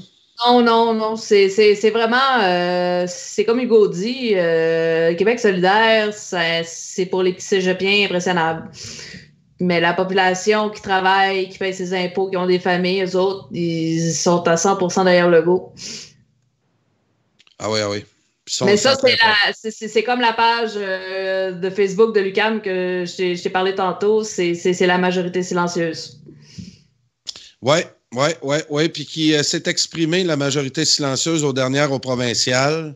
Puis s'il y a certains partis qui ne se grouillent pas, il y a un parti conservateur là, qui va tout ramasser. Moi, s'il y a un adversaire, puis Maxime Bernier, c'est les deux, là, parce que ceux qui vont voter libéral, là, qui ont voté libéral il y a 4 ans, il y a peut-être ceux qui ont voté parce qu'ils voulaient légaliser le pot. Ça, je pense qu'il y a eu une partie là, du vote jeune. Mais là, cette promesse-là, aujourd'hui, c'est fini. Est-ce ceux qui ont voté libéral vont voter encore libéral, là. Peut-être en moindre importance, là, mais tu regardes la mentalité multiculturaliste, là, faut pas la sous-estimer non plus. Ils ont une gang qui croit en ça aussi, là. On n'est non, mais Carl, oui. Faut aussi mentionner qu'il y a des profonds souteneurs du multiculturalisme qui détestent Justin Trudeau. Ça m'a surpris aussi de le voir, mais tu sais, je connais quelqu'un qui est très pro-diversité, qui croit en ça, mais quand je commence à y parler des dérapages, il est pas pour ça, là. Tu sais, le chemin Roxham, il est pas pour ça. Un moment donné, j'y ai parlé aussi, ça n'a pas rapport avec Justin Trudeau, mais j'avais parlé, je sais pas si tu es au courant, Brie Larson, l'actrice qui joue Capitaine Marvel dans le film, avait dit à propos d'un autre film dans lequel elle avait joué qui s'appelait Wrinkle in Time, qu'elle voulait pas savoir ce que les hommes blancs de 40 ans pensaient de ce film-là parce que c'était pas un film fait pour eux. Moi, je l'ai dit à cette personne-là qui est fervent supporter du multiculturalisme, puis il a dit non, ça, je suis pas d'accord avec ça, c'est de l'antidiversité. Donc, faut pas non plus penser que toutes les personnes qui soutiennent un peu plus ces valeurs-là sont complètement maboules. Il y en a qu'à un moment donné, ils vont se rendre compte aussi que ça n'a juste plus de bon sens puis que là, on est dans un monde de clowns. Tu vois, Hugo? Ouais, mais c'est vrai que il y en a qui sont campés dans différentes idéologies, mais à un moment donné, quand ça perd le bon sens, peu importe où tu campes, quand tu n'es plus dans la rationalité et que c'est du délire, c'est vrai que peu importe ton camp, si l'équation ne se tient pas, à un moment donné, ça peut pas se tenir à long terme. Puis donc c'est comme ça. Par exemple, actuellement là, ceux qui font qui parlent beaucoup de la théorie du genre, puis que là il y a 50 genres, puis tu sais, c'est vraiment qui sont dans des positions vraiment délirantes là-dedans, ben je peux pas croire que ça va se tenir à long terme. À un moment donné, le bon sens va revenir, j'imagine. Puis, c'est comme le mème, hein? C'est le monde des clowns. Là, on est vraiment dans le monde des clowns. Puis c'est de plus en plus difficile de soutenir cette idéologie-là. Là. Puis même les gens qui sont plus dans leur camp, ben, ils vont commencer à les délaisser. C'est comme Hugo dit, le bon sens, un moment donné, il faut qu'il reprenne sa place. Là. Ben, c'est la licorne. Là. On est dans le monde de la licorne. Donc, on serait comme dans l'ère de la licorne. Puis, combien de temps qu'elle va durer cette ère-là? Ça ne devrait pas durer des centaines d'années. Là. Écoutez, sans faire de procès, là, c'est qui est à blâmer là-dessus sur cette dérive-là? Est-ce que sûrement que le Parti libéral a une part à jouer là-dedans, mais qu'est-ce qui fait qu'on est rendu qu'on pense à l'envers de même? Je pense que c'est... ouais. Je pense que c'est des... selon moi, là, c'est notamment des universitaires américains que leur rôle, c'est de penser à des concepts comme ça, puis de lancer ça pour détruire les structures. Puis, donc, c'est pour favoriser le mondialisme, l'impérialisme. C'est de l'impérialisme culturel, si on veut, en quelque sorte. C'est fait pour détruire les structures familiales, les États-nations. Après ça, ça va de main en main avec l'immigration de masse. Écoute, tout ça semble se tenir là, quand même. Oui, Alexandra? Moi, je pense que c'est l'Internet. Ah oui? Explique donc ça. Que l'Internet a donné une tribune à tous les maboules de la planète qui étaient capables de retrouver des maboules de la même nature qu'eux. Puis ils ont pu se créer des groupes, puis ils ont pu s'encourager entre eux à devenir de plus en plus radicaux. Ils se donnent des trucs entre eux autres. Ils s'encouragent entre eux. Puis ils se sentent plus... tu sais, avant, on pouvait faire une conscience de soi. On pouvait se dire, ouais, peut-être que c'est moi le problème. Tu sais, je suis toute seule à penser comme ça. Mais là, ils commencent à rencontrer des gens sur Internet qui sont un peu dans le même genre. Puis là, ben, ils deviennent de moins en moins gênés. Puis là, ils s'exhibent de plus en plus. Écoute, c'est vrai qu'on a plus d'informations avec le web, mais il faut être encore plus vigilant aujourd'hui. On ne sait jamais, là, c'est qui produit la nouvelle. On ne sait jamais c'est quoi l'intérêt du gars qui est en arrière de l'article. Puis, veut pas, il y a une chose que j'ai appris en histoire, c'est que l'objectivité n'existe pas. Même que dans la matière historique, les historiens, il y a eu un gros débat là-dessus parce que pour rendre l'histoire scientifique, on a dit qu'il fallait s'occuper juste des faits. Puis, mais on s'est aperçu tranquillement que les faits pouvaient être manipulés aussi, de la façon que tu les alignes, de la façon que tu les expliques. Tu peux faire dire n'importe quoi à une histoire. L'important, c'est de garder ce que j'ai appris à travers mes cours d'histoire, c'était de garder notre sens critique, puis de toujours remettre en question là, nos sources, puis nos hypothèses. Parce que des fois, on est certain de certaines vérités, mais c'est pas...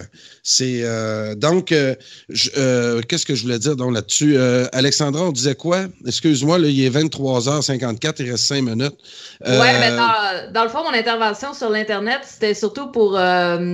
c'était parler de comment la façon que c'était plus facile de trouver des gens avec les mêmes affinités. Oui, puis c'est ça que l'histoire sert dans nos écoles. Plutôt que toujours défiler une série de faits dans nos cours qu'on donne à nos jeunes, c'est vraiment de développer leur sens critique, les laisser s'exprimer à travers notre histoire. C'est très important.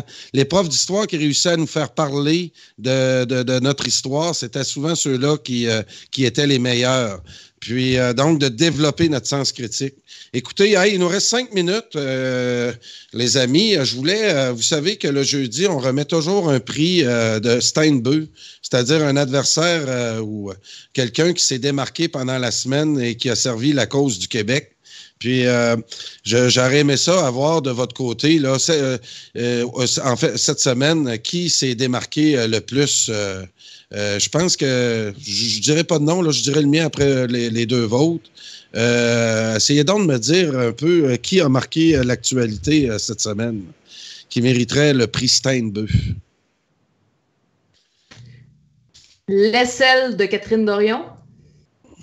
Oui, ça, c'est François Saint-Louis qui m'en a parlé. Écoutez, moi, je ne l'avais pas entendu trop, cette nouvelle-là. Là, c'est plus aujourd'hui que j'ai lu ce qui s'était dit là-dessus. Effectivement, je pense que les poils demain risquent de remporter, les poils de Dorion risquent de remporter notre prix Steinbeu. Toi, Hugo? J'ai pas d'autres idées, là. Ouais, je pense j'ai pas d'autres idées que ça, là, non plus, là. Ouais, donc ça, là, toi, là, Alexandra, je vais en profiter, là. L'histoire du poêle. Moi, là, il est 11h, là, on va aborder notre thème mononcle juste en finissant. Moi, j'expliquais en farce aux gars sur le chantier de construction. Vous savez que des fois, on ne parle pas tout le temps de la pluie puis le beau temps. Puis, il est 11h, là, fait que les enfants sont couchés. On parlait de pilosité et effectivement, on parlait de touffe. Et moi, j'ai 49 ans. Puis, nous autres, l'idée d'avoir une pilosité, c'était une fierté. Puis, quand on rentrait dans la douche, puis au hockey, entre autres, là, c'est des événements très mémorables pour un garçon. Puis, là, je regarde tout le débat là, par rapport au poêle. Puis aujourd'hui, là, nous autres, les films de papa puis maman là, qu'on écoutait dans le temps, nous autres, les filles avaient toutes du poêle. Puis, on trouvait pas ça écœurant. Aujourd'hui, je regarde la génération des moi, j'ai un gars de 23 ans, puis je côtoie beaucoup de jeunes. Puis, par rapport à la pilosité, là, ça l'a complètement changé. Puis j'ai la chance d'avoir une sexologue qui est dans la famille, qui m'a parlé un peu de ça. Puis on me dit que c'est l'influence, entre autres, justement, des films 3X. Que là, il s'est rendu que tout le monde se rase. Puis à la vue d'un moindre petit poil, là, ils trouvent ça tout dégueulasse. Alexandra, parle-moi donc de la pilosité en 2019. Ben, c'est pas juste les filles, hein. Les gars aussi sont assujettis à ça, là. Oui, hey, ça, c'est vrai. Les gars ont commencé à se raser. Moi, je m'en rappelle, là, j'ai un de mes chums, il avait peut-être 2-3 ans plus jeune que moi. Puis à l'âge dans la vingtaine, je jouais au squash. Puis nous autres, tous les gars, on a du poil. Puis à mon âge, puis quand j'étais rentré dans la douche, je l'avais. Et puis souvent, je joue au squash avec. Fait que. Mais il est arrivé à un moment donné parce qu'il s'est mis à sortir avec une fille plus jeune que lui, puis il s'est mis à se raser. Puis quand je l'ai vu la première fois dans la douche, j'ai pas pu résister pour rire. Mais continue. Parle-moi de... Effectivement, les hommes sont rendus qui se rasent parce qu'il y a eu une résistance. Je ne sais pas si tu le sais, Alexandra, mais dans l'histoire de la pilosité québécoise contemporaine, les femmes se sont rasées beaucoup avant les hommes. Puis, c'était surtout le poil en dessous des bras. Moi, je me rappelle, les filles de mon âge riaient beaucoup des Françaises qui se laissaient pousser le poil en dessous des bras. Hein, t'allais en France, là, un voyage échange, puis tu voyais une fille en camisole avec la touffe en dessous des bras, puis ça frappait notre imaginaire. Donc, la pilosité en dessous des bras chez les filles, ça, c'est acquis. Puis ma génération aussi, on trouvait pas ça normal qu'une fille ait du poil en dessous des bras. Mais là, c'est rendu aujourd'hui là, généralisé. Puis il y a un dédain du poil que j'ai quasiment envie de trouver Catherine quand même Dorion assez audacieuse d'avoir fait ça. Ben, pas si audacieuse que ça, là, honnêtement, là. N'importe quelle fille te le dirait. On se rase pas tout le temps de poil en dessous des bras, là. C'est juste qu'on se met un gilet long quand on n'est pas trimé, là. Oui.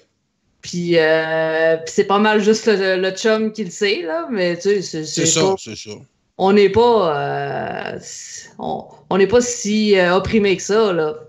On pourrait parler de la barbe des hommes. Parce que dans les années 70, les hommes au Québec, il y avait de la barbe. Après ça, 80-90, ils n'ont plus eu de barbe. Dans les années 2000, ils ont commencé à en avoir un petit peu. Puis là, c'est la mode d'avoir une belle barbe. Mais là, la barbe, maintenant, il faut qu'elle soit bien taillée. Fait qu'il y a comme un retour. C'est la barbe bûcheron, là. Mais la barbe bûcheron, c'est tous des hipsters qui portent ça. Mon chum, il arrête pas de dire que c'est pour compenser pour le manque de testostérone, là. Parce que ceux-là qui se font pousser là, une barbe plus droite, là, c'est ça là, qui dépasse de même? La barbe touffue, là, avec les grosses barniques là, noires. Oui, les belles barbes, il les brosse, puis tu sais. Ouais, ça, mon un chum, fétiche. il trouve un momoun. Fétiche de la barbe. Il y a un nouveau fétiche de la barbe. Là. C'est intéressant, ça. Ouais, mais c'est souvent les petits cégepiens impressionnables qui portent ça. C'est ça qui est drôle là-dedans. On dirait que c'est pour compenser un manque de masculinité quelque part. Là. C'est quelque chose. Là. Mais tu sais, il y a des raisons aussi pour les hommes de se raser. Là. Ceux qui ont fait des arts martiaux, là, je vous le dis tout de suite, rasez-vous, là, parce que c'est pas le fun d'arriver, de faire du judo, puis de se ramasser la face sur le torse d'un gars, plein de poils, puis il sue comme un cochon, parce que c'est dur quand même, là, les arts martiaux. Là. Fait que, c'est pas juste ça. Moi, j'avais des amis cyclistes aussi, ils se faisaient le poil des jambes. Puis, non, il y a aussi des fonctions. Mais on dit que le poil a une fonction aussi avec la sueur. Que c'est pas nécessairement hygiénique c'est pas nécessairement hygiénique de se l'enlever, le poil. Ben, c'est parce que pour les odeurs, oui, mais pour la texture. Moi, je pense que c'est plus une question de texture, là, que le rasage devient de plus en plus à la mode, là. En tout cas, ça a été une émission fort intéressante ce soir. On a parlé de fromage, on a parlé de Maxime Bernier, on a parlé de Catherine Dorion.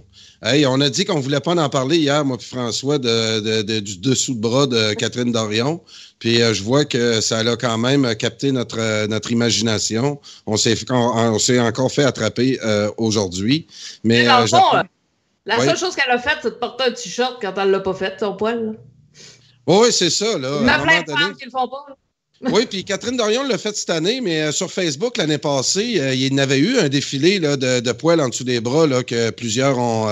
Puis moi, je vais vous avouer que d'imposer aux femmes de se raser, c'est un choix personnel, mais ça a une connotation maintenant très négative. Je pense qu'on n'a pas le choix aujourd'hui de se raser. Vrai ou pas vrai? Ben, oui, c'est plus agréable. Une femme qui a du poil sur les bras, ça me dérange pas. Là. Une belle petite Française avec du poil sur les bras, je trouve ça joli aussi. Ben oui. Donc, c'était l'émission du 29 mai 2019 au Journal du Soir. J'avais avec moi ce soir Alexandra. Merci, Alexandra. Est-ce que vas-tu venir nous voir la semaine prochaine? Toi, c'est aux 2 semaines, hein? Ah oui, moi, je suis fidèle 1 semaine sur 2. Parfait, c'est merveilleux. Puis tu salueras ton chum de notre part. Et Hugo, merci aussi. Il doit être en train de se raser, là. Ah oui? Ah oui. Ah non, puis tu disais, là, ça peut irriter, effectivement, là, une barbe. Faut que ton chum se fasse la barbe avant d'aller se coucher. Donc, puis Hugo, de ton côté, as-tu 2 petits mots à nous dire avant de terminer? Non, ben sinon on se dit à la semaine prochaine. Merci à tous les auditeurs d'avoir été fidèles au rendez-vous. Alors, merci tout le monde et à demain à l'émission de sport à 19h30. On va avoir un ancien marathonien qui a travaillé au syndicat avec, laissez-moi savoir, attendez un peu, avec M. Chartrand.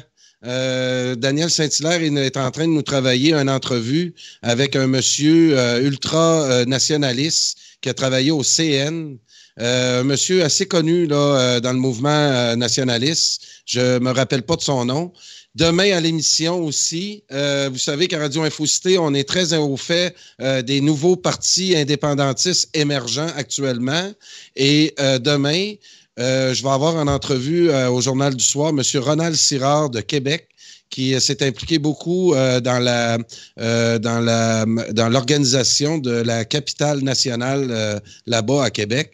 Donc, Maître Ronald Sirard viendra nous entretenir demain au Journal du Soir. Et si ça vous dit, il va y avoir une ligne ouverte. Donc, ceux qui voudront nous appeler, vous êtes les bienvenus. Alors, à demain. Salut tout le monde.